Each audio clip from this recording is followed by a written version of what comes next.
Bharatiya Janata party ने अखिलेश यादव को निशाने पर लिया है। समाजवादी पार्टी प्रमुख अखिलेश यादव को निशाने पर लेते हुए बीजेपी ने कहा है कि ठग ने महाठग को ही ठग लिया है। देखिए, ठग ने महाठग को ही ठग लिया है। ये तंज कैसा है?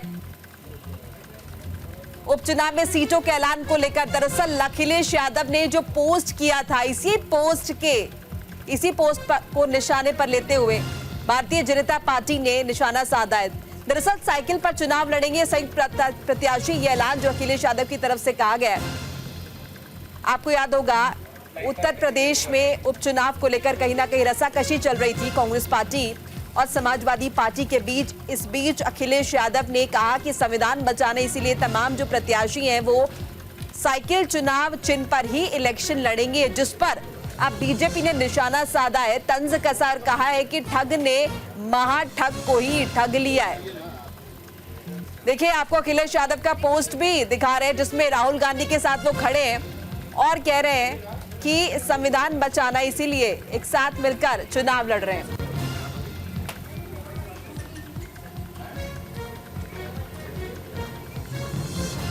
तो नीरज मिश्रा हमारे साथ जुड़ चुके हैं, हमारे सहयोगी, उनका रुख कर लेते हैं। नीरज, अगर आप ये देखें, भारतीय जनता पार्टी ने जिस तरह से निशाने पर लिया, काफी इंटरेस्टिंग है, जिसमें उन्होंने साफ तौर पर कहा है कि ठग ने महाठग को ही ठग लिया है।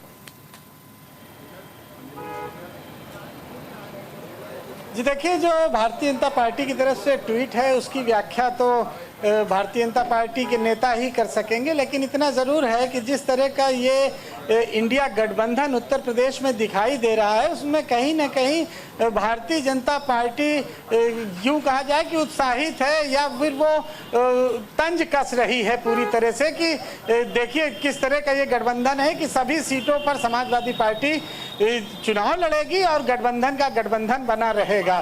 तो एक प्रकार से ये तंज है जो कि भारतीय जनता पार्टी ने ट्वीट के जरिए किया है। और आज कांग्रेस की जो प्रदेश संगठन है उनकी प्रेस कॉन्फ्रेंस भी दिल्ली में होनी, देखना ये होगा कि क्या कुछ कहते हैं। लेकिन उसके पहले दीपक सिंह जो कि पूर्व एमएलसी हैं, उनका बयान सामने आया है। उन्होंने कहा है कि कांग्रेस पार्टी शहादत देने वाली पार्टी रही है। तो क्या कांग्रेस पार्टी ने इस उपचुनाव में अपनी शहादत दी है?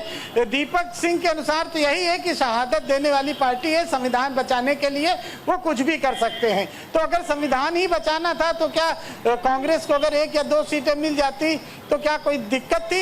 ये कांग्रेस पार्टी के जो लीडर हैं ग्राउंड लेवल पर, वो ये सोचते हैं कि संविधान तो सब लोग मिलके बचा रहे हैं। आखिर अगर समाजवादी पार्टी के प्रत्याशी लड़ेंगे क्या तभी संविधान बच पाएगा? ये जो लोकल लीडरशिप है वो ऑन ऑफ कैमरा यही कह रही है। नीरज, देखिए, सुबह से हम यही चर्चा भी कर रहे थे, डिस्कशन भी कर रहे थे कि लगातार अखिलेश यादव एक के बाद एक पोस्ट कर रहे हैं जिसमें ये जाहिर करने की कोशिश की जा रही है कि ऑल इज वेल, लेकिन ऑल इज वेल नजर तो नहीं आ रहा। अब 2 अच्छे लड़कों की जोड़ी वाला जो ये फोटो था, ये भी उन्होंने अपने पोस्ट में जाहिर किया। हालांकि बीजेपी ने तो तंज कसा ही है, लेकिन यहाँ पे देखिए, जाहिर सी बात है, जो प्रदेश कांग्रेस है ना, उसका मनोबल तो यहाँ पर डाउन होगा ही। 1 नहीं, 2 नहीं, 2 सीटों पर तो चुनाव लड़ने देते, लेकिन ऐसा हुआ नहीं। अब बैठे बैठाए तो मुद्दा खुद समाजवादी पार्टी और कांग्रेस दे रही है बीजेपी को।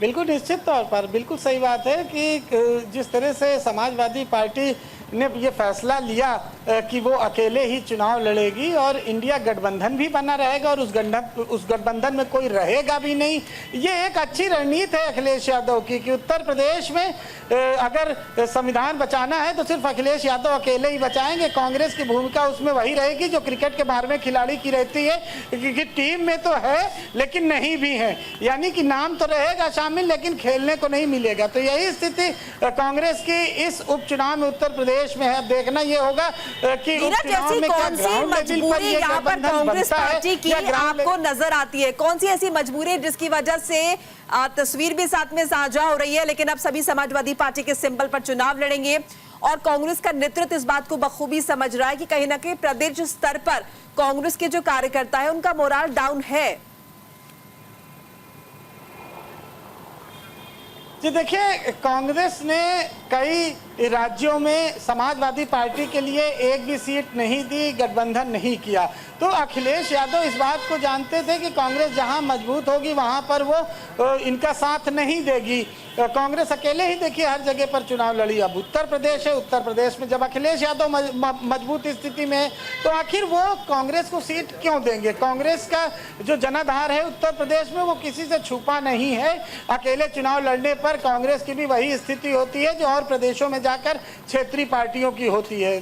तो अब अखिलेश यादव उस बात को बताना भी चाहते हैं कि अगर आप हमारे लिए रास्ते नहीं खोलेंगे देश में और राज्यों में तो उत्तर प्रदेश में अखिलेश यादव वो रास्ता बंद यही हम कह रहे हैं। ये तो टिट फॉर टैट की स्थिति है, ये टिट फॉर टैट वाली स्थिति है जो कि अखिलेश यादव ये कहते आए कि देखिए सीट जरूरी नहीं है, जीत जरूरी है और हम ये तैयार कर रहे हैं पृष्ठभूमि 2027 के लिए। तो यहाँ तैयारी तो बेचारी कांग्रेस भी कर रही थी ना, लोकसभा चुनाव में उससे प्रदर्शन अच्छा किया था, लेकिन अब जब आप उसको चुनाव ही नहीं लड़ने देंगे तो आगे क्या जमीन तैयार कर पाएगी। जी देखिए, ये ट्वीट अगर कांग्रेस करती तो ज्यादा अच्छा होता कि सीट जरूरी नहीं है, जीत जरूरी है। सारी सीट भी अखिलेश यादव ने अपने पास रख ली और उसके बाद एक मरहम लगाया कि सीट पे ध्यान मत दो और सारा चुनाव हम लोग मिलकर लड़ेंगे, जो कैंडिडेट होंगे वो आपस में एक साथ आवाज उठाएंगे। तो ये अपने तरह की राजनीति, अखिलेश यादव बहुत परिपक्व राजनेता हैं, मुख्यमंत्री रह चुके हैं और उन्होंने मुलायम सिंह यादव के साथ राजनीति करना सीखा है। तो ये अखिलेश यादव का भी वही चरखा दांव जो कहा जाता है कि मुलायम सिंह यादव का जो चरखा दांव हुआ करता था, वही चरखा दांव अखिलेश यादव ने भी लगता है कि उत्तर प्रदेश में कांग्रेस को दिया है। जाहिर सी बात है, देखिए अब यही क्योंकि कंडीशन यदि हम देख पाते हैं ना नीरज, वो बड़ी हास्यास्पद नजर आती है। क्योंकि यहाँ पर एक तो चुनाव भी लड़ने दिया जा रहा, आपने संगठन की बात की साथ लेकर बढ़ तो आगे रहे हैं लेकिन एक दूसरे की टांग को खींचा जा रहा है। ये मैसेज कन्वे जो आप कर रहे हैं ये जनता भी तो देख रही है। क्या इसका खामियाजा या इसका कुछ साइड इफेक्ट नजर आएगा उपचुनावों में, हम क्या माने? देखिए, उपचुनाव में इसका कोई खास साइड इफेक्ट नहीं नजर आएगा क्योंकि कई सीटें ऐसी हैं, 6 सीटों पर 5 सीटों पर समाजवादी पार्टी के ही प्रत्याशी जीते थे जो अब सांसद बन गए हैं। सीसा मऊ को छोड़कर वहां इरफान सोलंकी आपराधिक मामले में जेल में है और उनकी विधायकी जा चुकी है, तो वहां से उनकी पत्नी चुनाव लड़ रही है।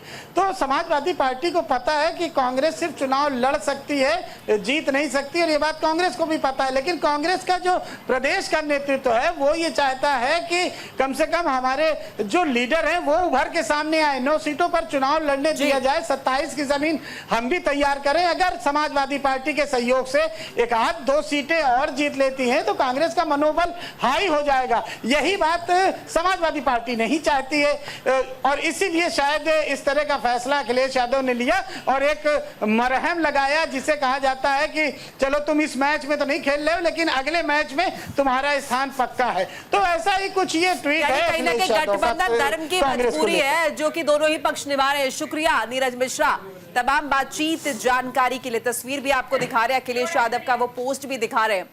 और इस बीच देखिए उपचुनाव को लेकर अखिलेश यादव का ऐलान जो कि आप देख रहे हैं पोस्ट के जरिए।